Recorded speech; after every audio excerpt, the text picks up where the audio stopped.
Il s'agit d'un moteur de voiture. Cette machine génère des milliers d'explosions contrôlées chaque minute, convertissant l'essence en énergie mécanique.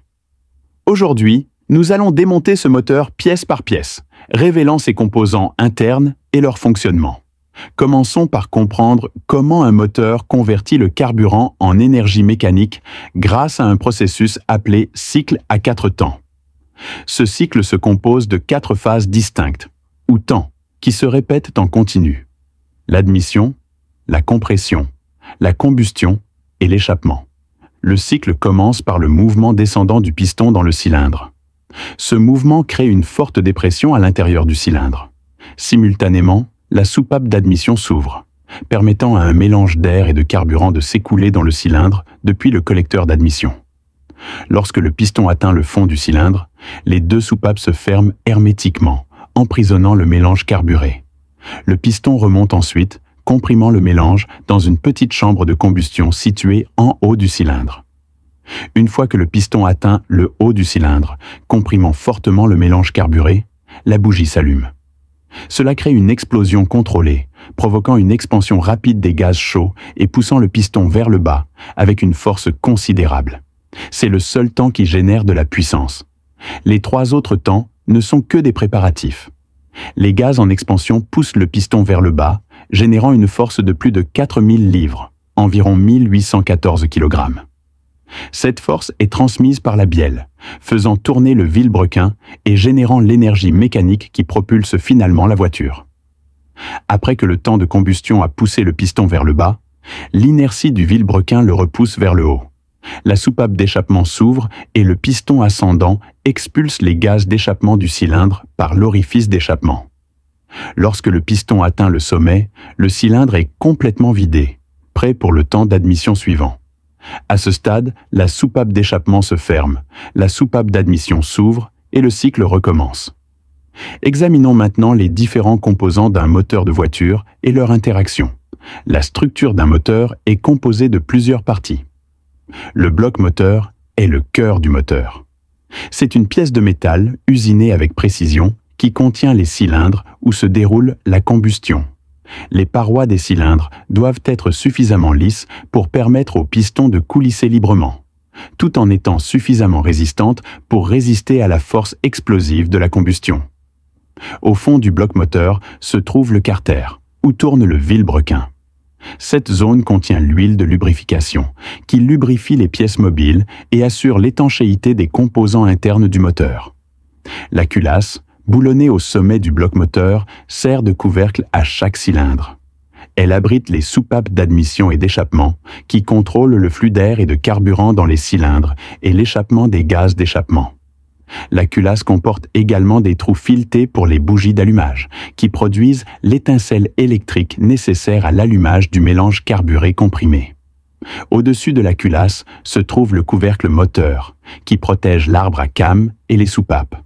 Ce couvercle est relié au fond du bloc moteur par le carter d'huile, qui contient une grande cavité appelée carter, qui retient l'huile moteur pour la lubrification. Une pompe à huile distribue cette huile à tous les principaux composants. À l'intérieur de chaque cylindre, le piston monte et descend avec une précision mécanique. Le piston est une pièce métallique cylindrique à surface plane et à la circonférence rainurée. Ces rainures maintiennent les segments de gaz, des segments métalliques à ressort qui appuient contre la paroi du cylindre. Les segments de gaz ont 2 fonctions principales. Premièrement, ils empêchent les gaz de combustion de s'échapper du piston, maintenant ainsi la pression nécessaire à une combustion efficace.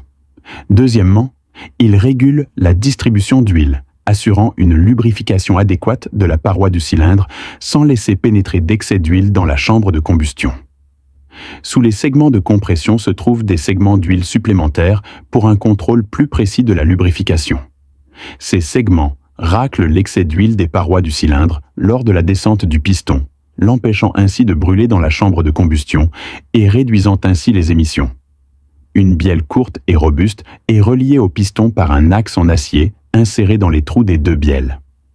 Cet axe sert de point d'appui, permettant à la bielle de pivoter lors des mouvements de va-et-vient du piston. L'extrémité inférieure de la bielle est divisée en deux segments qui entourent le vilebrequin et sont rivetés ensemble pour former une liaison solide et flexible. Le vilebrequin est l'une des conceptions les plus ingénieuses d'un moteur. Cet arbre en acier lourd convertit le mouvement linéaire des pistons en mouvement rotatif nécessaire à la rotation des roues. Ce mouvement est obtenu grâce à une série de pièces mobiles appelées vilebrequins. Chaque vilebrequin est relié à un piston par une bielle. Lorsque chaque piston descend pendant la course motrice, il pousse sur sa bielle, ce qui entraîne la rotation du vilebrequin. Cette conception à déplacement signifie que lorsqu'un piston est en haut de sa course, les autres sont à des stades différents de leur cycle. Cette disposition décalée permet de lisser les forces pulsatoires susceptibles de provoquer des vibrations excessives.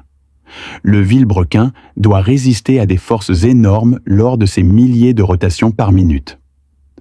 Pour contrôler ces forces et éviter les vibrations néfastes, les ingénieurs ajoutent des contrepoids à l'arbre. À une extrémité du vilebrequin se trouve le volant d'inertie, une roue lourde qui emmagasine l'énergie de rotation. La masse du volant moteur assure le bon fonctionnement du moteur entre les temps de combustion, maintenant ainsi l'élan lorsque les cylindres ne produisent pas de puissance. Le volant moteur sert également de point de liaison entre le démarreur et la transmission. Chaque cylindre nécessite un contrôle précis pour permettre l'admission de carburant et d'air frais, ainsi que l'évacuation des gaz brûlés. Ceci est obtenu en ouvrant et en fermant les soupapes à des moments précis de chaque cycle. La plupart des cylindres comportent au moins deux soupapes, une soupape d'admission et une soupape d'échappement. La soupape d'admission contrôle le flux d'air frais et de carburant dans le cylindre, tandis que la soupape d'échappement permet au gaz d'échappement de s'échapper après la combustion. Lorsqu'elles sont fermées, de puissants ressorts pressent fermement chaque soupape contre son siège, formant une étanchéité parfaite. L'ouverture de ces soupapes nécessite de surmonter la pression des ressorts et les forces de combustion. L'arbre à cames accomplit cette tâche grâce à des lobes spécialement conçus, appelés cames.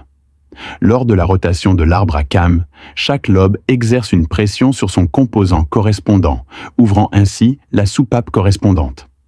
L'arbre à cames est relié au vilebrequin par une courroie ou une chaîne, mais tourne exactement à la moitié de la vitesse du vilebrequin. Cette rotation garantit l'ouverture de chaque soupape tous les 2 tours de vilebrequin, correspondant exactement au cycle à 4 temps. Fournir la bonne quantité de carburant à chaque cylindre exige une ingénierie de précision. Le processus commence dans le réservoir, où l'essence attend d'être utilisée. Une pompe à carburant électrique aspire l'essence du réservoir et la propulse sous pression vers le moteur.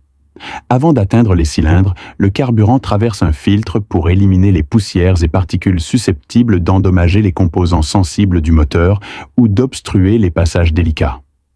Le carburant propre atteint ensuite le carburateur ou le système d'injection, où il est mélangé à l'air selon un rapport précisément contrôlé. Le mélange air-carburant est distribué uniformément à chaque cylindre via le collecteur d'admission, un réseau de tubes. Les collecteurs d'admission sont reliés à des orifices de la culasse qui mènent directement aux soupapes d'admission. Lorsque ces soupapes s'ouvrent pendant la course d'admission, le mélange est propulsé dans le cylindre, prêt pour la compression et la combustion. Le système d'échappement élimine les résidus de combustion tout en réduisant le bruit et en maîtrisant les émissions. Comme le collecteur d'admission, le tuyau d'échappement est constitué de tubes interconnectés, mais ces tubes collectent les gaz d'échappement de chaque cylindre et les combinent en un seul flux. Les gaz d'échappement chauds passent d'abord par un convertisseur catalytique qui utilise des catalyseurs chimiques pour convertir les substances nocives en substances moins dangereuses. Ce convertisseur convertit le monoxyde de carbone toxique et les hydrocarbures imbrûlés en dioxyde de carbone et en vapeur d'eau. Un silencieux réduit le bruit en forçant les gaz d'échappement à traverser plusieurs chambres et chicanes. Ces obstructions ralentissent le flux d'air et annulent les ondes sonores, réduisant ainsi considérablement le bruit autrement généré. Les gaz d'échappement traités s'échappent finalement par le tuyau d'échappement à l'arrière du véhicule. Lorsque tous ces systèmes fonctionnent ensemble, ils forment une machine qui convertit le carburant liquide en mouvement mécanique avec une efficacité étonnante. C'est ainsi que fonctionne un moteur de voiture. C'est tout. Pour plus d'actualités et de mises à jour technologiques, restez connectés et n'oubliez pas de vous abonner à notre chaîne Automobile. À bientôt. Prenez soin de vous.